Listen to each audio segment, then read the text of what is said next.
Good morning, and thank you for joining us for Plurilock Security's conference call to discuss its financial results for the quarter ending March 31st, 2025. I'm Sean Peasgood from Sophic Capital. We handle Plurilock's investor relations.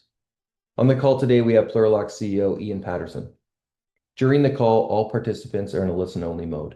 Following the presentation, we'll conduct a question-and-answer session.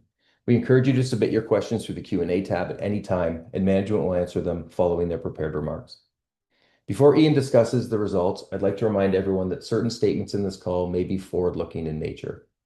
These include statements involving known and unknown risks, uncertainties, and other factors that could cause actual results to differ materially from those expressed or implied in our forward-looking statements. For caveats about forward-looking statements and risk factors, please see Plurilock's MD&A for the quarter ending March 31st, 2025, which can be found on our company profile at SEDAR+. Unless otherwise stated, all dollar amounts referred to in this call are Canadian dollars, the company's reporting currency. I'll now pass the call over to Ian Paterson, CEO of Plurilock. Ian? Thank you, Sean, and thanks everybody for joining us today. I will say good evening from Europe, which is where I am today, and also good morning to everybody else in North America. And welcome to Plurilock's financial results conference call for the first quarter of 2025. My name is Ian L. Paterson. I am CEO of Plurilock. Today, as we review quarterly results, I'll provide some highlights along with a business update. We'll go through the financial results, and then we'll conclude the prepared portion, talking a little bit about our outlook, and then leave some time at the end for Q&A. Before we get into the financials, I'd actually like to highlight a few trends in the evolving cybersecurity landscape. In the first quarter of 2025, we saw cyber threats escalate significantly, with an almost 50% increase in weekly attacks per organization and more than 120% rise in ransomware incidents compared to the prior year. These attacks, largely driven by AI, nation-state actors, and supply chain vulnerabilities, are increasingly targeting high-impact sectors like government, manufacturing, and others that we focus on here at Plurilock. Against this backdrop, cybersecurity has very much become a boardroom and national security priority. Plurilock continues to respond with discipline and focus, delivering real-world solutions to organizations that cannot afford failure. Our role as a trusted partner to North American and NATO-allied public and private institutions has never been more critical, and our work remains grounded in securing what matters most in this high-risk environment. Now, during this conversation today, we'll be talking about two interconnected business segments. The first is our solutions division. This is a core unit which provides technology and cybersecurity products through an extensive network of partners and customers. And it also serves as a key entry point for both critical services as well as follow-on portions of business. The critical services portion or segment of the business is a specialized team that delivers tailored cybersecurity services, which help clients address urgent security challenges and build long-term resilience. While both segments are contributing to overall progress, critical services, which we formally launched in February of 2024, has become a strategic priority due to its significantly higher margin profile and its ability to create long-lasting client relationships.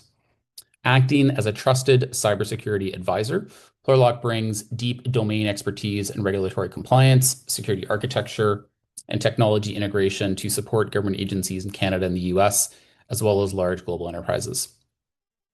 Our strategy is to build on existing customer engagements and transition them into recurring managed services.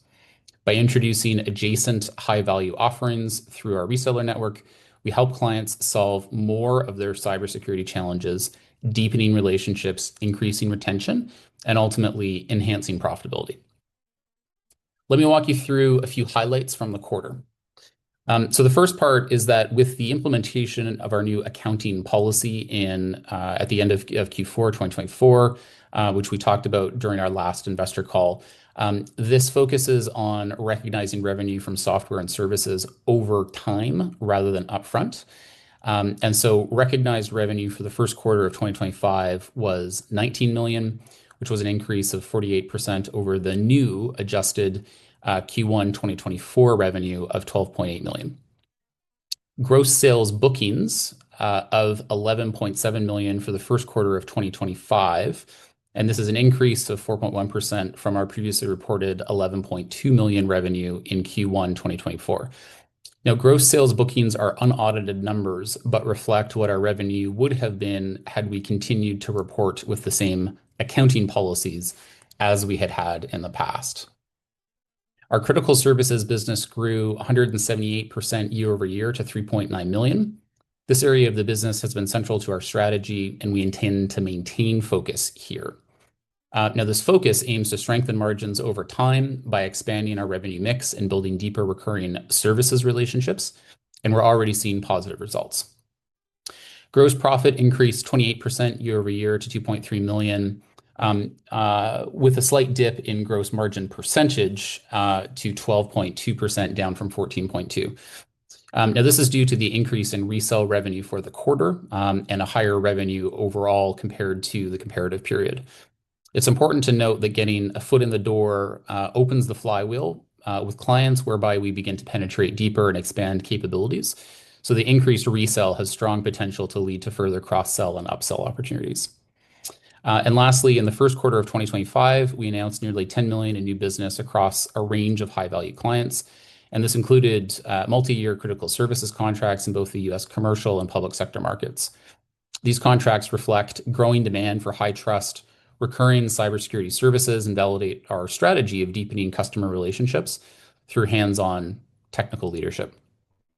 Now, Plurilock's recent wins are not just financial, they reflect our strategic position in the market. As threats become more sophisticated, customers are turning to partners who can deliver and implement advanced security solutions, and that's where we stand out. Plurilock's partners remain vital to expanding market reach and meeting diverse client needs across government and enterprise sectors. Through trusted relationships with U.S. and Canadian government agencies, we're now expanding into commercial sector, bringing our proven capabilities to enterprise clients with similarly complex needs. Partner-driven opportunities continue to support ongoing customer acquisition and service delivery. Our partnerships with leaders like CrowdStrike and Forcepoint help extend our reach, reinforce our credibility, and have already resulted in direct referrals and closed business. As we scale, our sales efforts are focused on higher margin offerings and supported by targeted tools and incentives. With stronger capabilities, deeper client ties, and growing recurring revenue, we're beginning to see a flywheel effect, momentum we expect to build as we carry out our 2025 strategy. At this point, I'd like to move on to reviewing our first quarter results ending March 31st, 2025. And again, as Sean mentioned, all dollar amounts I'll refer to are Canadian dollars, which is Plurilock's reporting currency. For more detailed information, please refer to the financial statements and management discussion and analysis documents that we have filed on SEDAR+. In our effort to explore a possible listing or other corporate activities in the U.S., the company last year appointed new auditors, MNP, to streamline the process of doing an audit under both Canadian and U.S. standards. Under review with the company's new auditors, the company changed how it recognized revenue, and the changes were predominantly as follows. Resale software is now recognized over the life of the contract as opposed to at a single point in time. This change reflects the nature of most modern software offerings that have some sort of ongoing service component attached to the software. Secondarily, the vendor maintenance and support is now treated as an agent transaction as opposed to a principal transaction. Agent transactions recognize only the net amount of revenue, which is revenue less costs, as revenue. Principal transactions recognize gross revenue as revenue and the costs as cost of goods sold, or COGS. Now, turning to our first quarter financial results for the 3 months ending March 31st, 2025. Total revenue for Q1 2025 increased 48% to $19 million as compared to $12.8 million for the first quarter ended March 31st, 2024. Comparable gross sales under previous accounting interpretations would have been $11.7 million for 2024 and $11.2 million for 2023, which was a 4% increase year over year. Now, the gross sales bookings is the gross value of all contracts signed and delivered within a given fiscal year and is an unaudited number. And I believe I've actually just misspoken there. What I intended to say was $11.7 million for 2025 versus $11.2 million for 2024. So I apologize for that misspoke. Hardware and systems sales revenue for Q1 2025 totaled $2.7 million compared to $1.4 million in Q1 of 2024, accounting for 14.3% of total revenues compared to 10.6% in Q1 2024. Software license and maintenance sales revenue for Q1 2025 totaled $12.4 million compared to $10.1 million in Q1 2024, which accounted for 65.2% of total revenues compared to 78.4% in Q1 2024. Lastly, professional services revenue for Q1 2025 was $3.9 million compared to $1.4 million in the prior quarter ended March 31st, 2024, accounting to 14.7% of total revenues compared to 5.8% in 2023. Gross margin for Q1 2025 was 12.2% compared to 14.2% in Q1 2024. Despite the small decline in gross profit increased 28% to $2.3 million. Adjusted EBITDA, which is a non-GAAP measure, declined 24% for Q1 2025 to a loss of $1.3 million compared to a loss of $1 million in Q1 2024. Cash and cash equivalents and restricted cash on March 31st, 2025 was $2.7 million compared to $1.4 million on March 31st, 2024.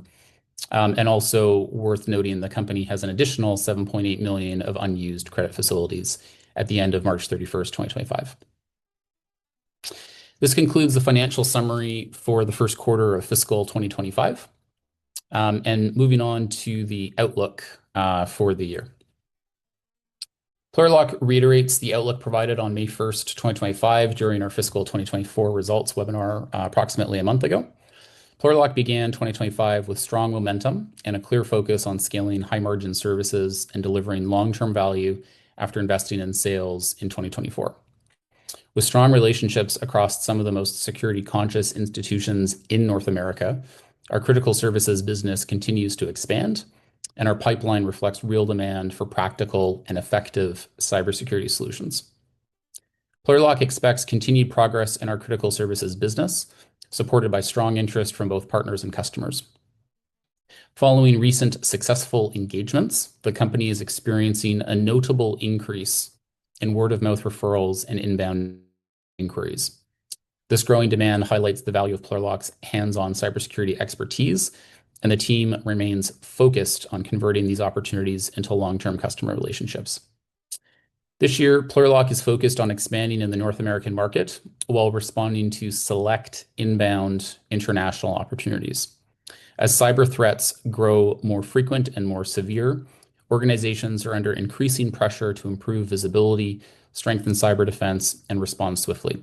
At Plurilock, we're positioned to help meet that demand and deliver consistent performance with tailored operational cybersecurity support. And with that, I'd like to open the call to any questions. Okay, great. Thank you, Ian. As a reminder, to submit a question, please click the Q&A tab at the bottom of the webinar, and you can submit your question at any time. I'd like to thank participants for your questions that have already come in. And we'll start here. So, okay, first question. Can you talk about your use of cash in Q1? Yeah, thanks, John. So when we're talking about cash, there's really, we tend to put cash to work really as quickly as we have it. And the more that we can use the cash on the balance sheet, we can actually reduce any interest expense that we have. I think with our business, we really have two working capital loops. And I'll talk about both of these two loops, and then I'll talk a little bit about what that looked like for Q1. So the first working capital loop is within our solutions division, and that's where we're providing resell, whether it's hardware or software, but we're providing third-party products to customers. And so typically the way that works is a customer will come to us, they'll place a purchase order with us, we'll then go to a distributor or directly to the vendor, we'll then purchase those products, we'll provide them to the customer, and then we will collect payment and then remit payment throughout the cycle. So that working capital loop is pretty straightforward. It's one that we've had in place for the last 4 years. And we have kind of good repeatability around that working capital loop. The second working capital loop is similar to that, but that's where we're providing critical services. And so in that case, we might have a customer who approaches us. We have a project to work on, or potentially a recurring contract that we're working on with them. We're going to perform services. Then at the end of that services work, then we'll bill the customer, and then collect funds. Depending on who the customer is, we might bill some amount ahead of time. So we might actually be funded ahead of time for the work that we are about to be doing. Or in some cases, particularly with public sector, for instance, we will need to be paid in arrears. So the change in the business for us is that we've seen a very strong uptick in critical services, as we've talked about over the last several investor calls. And so where we've found the best kind of allocation of capital is towards the working capital for critical services. And to the extent that we can do that, we don't need to tap the line of credit, and ultimately we don't incur as much interest expense. So two different working capital loops. One of them growing quite a bit faster, which again is critical services, and we certainly saw that in Q1. Okay, great. Question coming from the same person. What do you expect your burn rate to be for the balance of the year? And can you tie that into operating expenses at all? Yeah, so I might look at this on an annualized basis. So in 2024, on a full year basis, what we saw as compared to 2023 was that OpEx was sort of in the 14 million-ish neighborhood. Gross profit grew year over year, but those lines did not yet intersect. What we're looking at for the balance of this year is we're very focused on margin expansion, which again, as we've talked about, the largest driver for that is going to be critical services.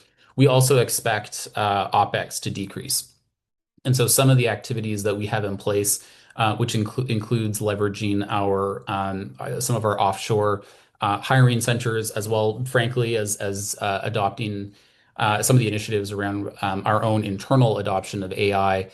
We expect to be able to reduce the OpEx amount as well.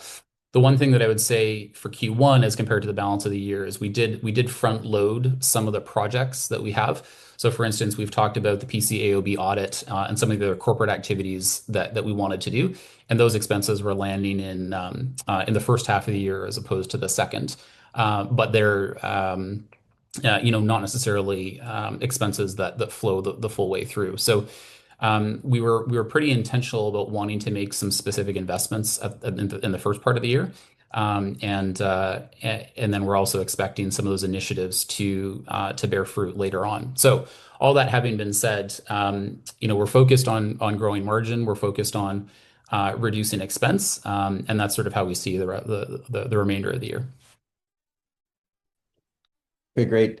Switching to revenue, what specific factors drove the revenue growth in this quarter, and how much of it was attributed to new client contracts versus existing client expansions? Yeah, it's a good question. What I would talk about is the strong uptick in critical services sales that we saw towards the second half of last year. We had a lot of that work carry through into this calendar year. So the difference is that in 2025, we started with a bigger backlog of work as compared to when we started in 2024, where we didn't have that backlog, frankly. So that was part of the existing work that we had already done. And this is true, by the way, both for services work as well as some of the technology resale work. What we're seeing today, and we alluded to this earlier in the conversation, is that the flywheels are starting to spin when it comes to new client acquisition. So when we're looking at adding additional logos, we're seeing a lot more referrals and word of mouth coming inbound to us, as opposed to strictly focusing on existing client expansion. The importance is to have both. You always need to be adding new clients, and you always need to be hopefully expanding your wallet share within those clients. And the good news is that we are seeing both. I think the change this year versus last is that a lot of the investment that we've made in the partnerships, which we've talked about, like Forcepoint and CrowdStrike, are certainly we're certainly seeing the impact of those today, now that we've been investing in them for a bit of time. Okay, one just came in here and you just mentioned this, so maybe you could, I don't know if you can elaborate, but could you go into detail on how Forcepoint added value to the company or adds value to the company? So, rather than talking about a specific partner, I'll just talk about partners generally. And so it could be Forcepoint, it could be CrowdStrike, it could be TD SYNNEX, or it could be other partnerships that maybe we haven't necessarily announced. In a lot of ways, the large OEMs like Forcepoint and CrowdStrike, they have great brand recognition, and they'll oftentimes uh, uh, be top of mind for customers. And so if a customer were to go to, let's say, a Forcepoint, just by way of example, because that's what the question had, Forcepoint might then turn around to us and say, "Hey, we need some help with XYZ part of the business." And it could be a direct opportunity in the sense that they might need help implementing and deploying Forcepoint, or it might be something that's a little bit more indirect. So perhaps the customer approached Forcepoint and they need a pen test, and Forcepoint doesn't necessarily do that themselves. They might refer that customer to us. And so having those partnerships in place allows those referrals or direct opportunities to come from those partners. And so that forms part of how we are going out and landing those new logos. So hopefully that provides a bit of an explanation. Okay, perfect. Next one. What trends are you seeing in client demand for specific cybersecurity services, such as cloud security or ransomware protection? And how are you positioning your offerings to meet these needs? So with Plurilock, we've always been focused on staying loyal to the customer and not staying loyal to any one specific technology. And the reason for this is that technology trends can change.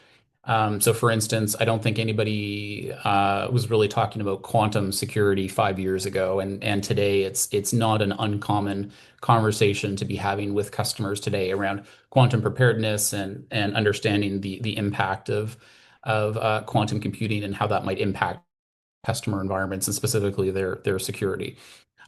So what I would say is that broadly speaking, we're focused on staying loyal to the customer. What we're seeing now is a lot of focus around native AI security tools. So it's not around companies adopting AI generally, but it's actually more specifically how are cybersecurity products embedding AI, and how can we help our customers with either the adoption of those technologies or the implementation of those technologies or the operation of those technologies. Notably, we announced a very large sale last year, it was approximately $19 million. And that was an AI native cybersecurity tool suite. It replaced, from memory, 7 or 8 legacy cybersecurity point solutions that the customer had deployed. And it was a combination of both cost savings, getting better technology, and being able to leverage AI within that tool that led to that procurement. And so that trend is not dissimilar from other clients that we are speaking to. It's definitely a focus today for CIOs and CISOs to be looking for technology that has AI embedded in it when they're going through and procuring new solutions. I think the other thing is that there's certainly a recognition that there is a deficit of talent in the cybersecurity industry. And so tools or software that requires an additional human or additional 5 humans to actually operate is certainly not as favorable as either a tool that's easier to use or that uses AI to replace having to manually kind of work in it. or to procure a piece of software and then turn to a partner like Plurilock to help deploy and integrate and operate. And so that's the other thing is that there's just a recognition now that there's not enough people, and they have to CISOs and CIOs have to find other solutions to solving those problems. Perfect. Okay, next one, I'm going to kind of paraphrase this, but the question is around U.S. government work and how you're positioned there as far as requiring people on the ground there. Do you need to kind of have your head office there, or and then maybe just talk about the structure of Plurilock, where you're located, how you're addressing the US and other regions from a location basis. I think it's to do with obviously what's going on in the US and just making sure that we're Sure. positioned there. Yeah, so the headquarters of the company doesn't matter as much when it comes to doing business with governments. And you can use very large companies in the United States as additional examples. So just because a company might be headquartered in Europe or in Canada doesn't necessarily preclude being able to do business with the US federal government. And by the way, the opposite is also true. There are large US headquartered companies that do a lot of business in Canada with the Canadian government. So it really, it goes both ways. The requirements generally to do business with public sector customers have to do with information assurance, and ensuring that there are appropriate controls in place to protect sovereignty or data, depending on what the case may be. And so Plurilock is a Canadian headquartered company. We operate a subsidiary in Ottawa called Integra, and we operate another subsidiary in the United States called Aurora. And we have different security controls in place within those different subsidiaries to be able to do business with the respective customers. So that is the more important part. I think relocating a headquarters doesn't necessarily get you the ability to do business with the U.S. federal government, as an example. And actually, part of the moat that we have here at Plurilock is both the know-how of what it takes to do business, as well as a lot of the infrastructure to be able to do that work. And so we see that as a positive in terms of having made that investment already, and being able to benefit from that on a go-forward basis. I think the last thing that I would say, and just in regards to tariffs, is that the way that we've structured Plurilock is that we have a U.S. subsidiary, which is Aurora, which employs U.S. people, and we sell largely U.S. products to U.S. customers. And so again, it comes back to kind of the structure and the controls, in so much as we don't do a whole lot of cross-border stuff for the reasons that we've just articulated. Great. Next one, what's your outlook on an uplisting? And there's two of them, and how are you positioning yourself to get that uplisting? Yeah, so this kind of is in response to a press release that we'd put out last year, and in that press release we had talked about a desire to potentially access the U.S. capital markets. And we didn't put a timeline around that. We simply identified that the company is looking um, at alternatives, and the U.S. capital markets could certainly be one of those alternatives. What we have been doing in the background is laying the foundation, such that if there is a window where we believed it made sense and would create shareholder value to uplist, that we would be able to do so. And so some of the things which we talked about both on this call as well as the last call has to do with making sure that our accounting practices are ready to go when it comes to forms that are acceptable to U.S. capital markets. And so specifically, we referenced the PCAOB audit that we undertook, as well as other investments that we've made in the G&A function here at the company to be able to be in a position to do that. and we'll continue to lay the foundation while looking for opportunities to potentially act on that. I think that for us, a couple things have to come together. There has to be a route to potential uplist. There has to be a strategic rationale for that uplist. And that strategic rationale really comes down to whether we believe it's going to create more value for shareholders. And if those things look to be good, then it's something that we could certainly act on, and we'll be in a better position to be able to do so, having made these investments over the last 6 months. Perfect. Okay. As a reminder, if you have a question, please do submit it in the Q&A box. Right now we have one more, Ian. And I think you've touched on this a little bit, but maybe a way to wrap it up. What are your growth expectations for 2025? Yeah, so for us, it's going to be a continuation of focus on critical services. I think that for a company like ours, it can be easy to just focus on top line revenue.